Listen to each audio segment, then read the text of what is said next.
தலைக்கேறிய போதையில் மின்கம்பத்தில் உல்லாசமாக படுத்து ஓய்வெடுத்திருக்கிறார் இங்கு ஒரு போதை ஆசாமி. அந்த அட்ராசிட்டியின் பின்னணியை காணலாம் இன்றைய டீ டைம் நியூஸில்.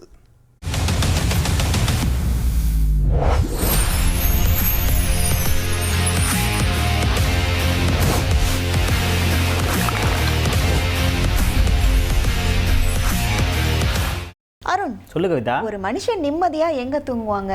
ஒரு பெட்ல படுத்து தூங்குவாங்க, அப்படி இல்லைன்னா ஒரு பாய் போட்டு படுத்து தூங்குவாங்க, அப்படியும் இல்லையா ஒரு தரையில தூங்குவாங்க. சில பேர் வேலை பார்க்கும்போது ரொம்ப டயர்டா இருக்கா, அப்படி லைட்டா ஒரு குட்டி தூக்கம் போடுவாங்க. ஆமா, ஒன்ன மாதிரி நீ எல்லாம் ஆனர்ல நியூஸ் படிக்கும் போதே தூங்கிட்டு இருக்க. நியூஸ் அதாவது தூங்கிட்டே நியூஸ் படிச்சுக்கிட்டு இருக்க. செய்திகள் வாசிப்போது நான் உங்கள் கவிதா அப்படின்னு. உண்மையெல்லாம் வெளியில சொல்லாதப்பா, வந்த விஷயத்த நான் சொல்றேன் கேளு. சொல்லு.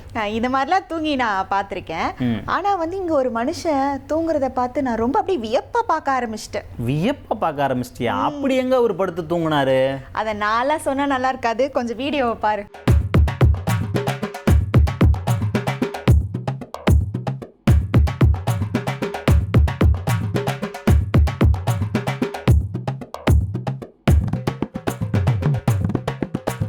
கவிதா, என்ன இவரு மல்லாக்கப்படுத்து விட்டத்தை பார்க்கறதுல எவ்வளோ சுகம் அப்படிங்கிற மாதிரி இப்படி மின்சார கம்பியில படுத்து இப்படி தூங்கிக்கிட்டு இருக்காரு.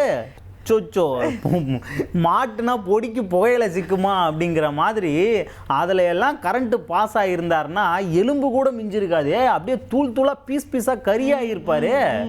சொச்சோ, இப்படி இவ்வளோ ஒரு ரணகலத்தோடு அந்த இடத்துல படுத்திருக்காரு, இவ்வளோ கெத்தாக படுத்திருக்காரு அப்படின்னா அதுக்கு ஒரே ஒரு காரணமாக தான் இருக்கும். அவங்களோட ஒய்ஃப் அடிச்சிட்டாங்களா என்ன? அதெல்லாம் எதுவும் இல்லை அருண். இந்த கெத்துக்கு காரணம் ஆல்கஹால். ஓஹோ, போதையில தான் தலைவன் இப்படி ஒரு செயலை செஞ்சாப்லையா?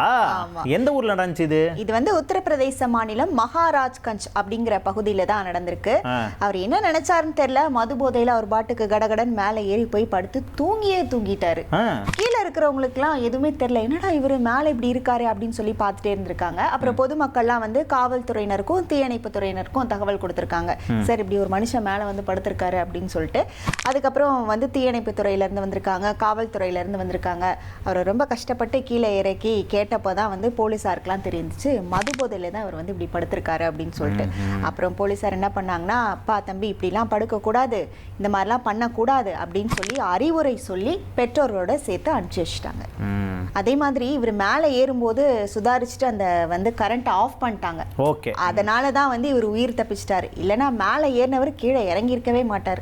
பரவாயில்ல, நல்ல வேலை இந்த கிராம மக்கள்லாம் சுதாரிச்சு மின்சார வாரியத்துக்கிட்ட சொல்லி இந்த மாதிரி கரண்ட்டை கட் பண்ணதால தலைவன் உயிர் பிழைச்சிருக்காரு. இந்த மாதிரி மது போதையில் எங்கே வேணா போய் படுங்க, தண்டவாளத்தில் தலையை வைக்கிறது, கரண்ட் கம்பியில் போய் படுக்கிறது, இந்த மாதிரி வேலைகள்லாம் தயவு செய்து ஈடுபடாதீங்க, சரிங்களா? உங்களால் பல பேருக்கு பிரச்சனையாகுது. அதனால் கொஞ்சம் பார்த்து பக்குவமாக இருந்துக்குங்க எனதருமை குடிமக்களே அப்படின்னு சொல்லிட்டு இதோட கடையை சாத்திட்டு கிளம்புறோம். மீண்டும் உங்களை சந்திக்கும் முறை டாடா பாய் சொல்லிக்கிறது நான் உங்கள் அருண் பாண்டியன். நான் உங்கள் கவிதா.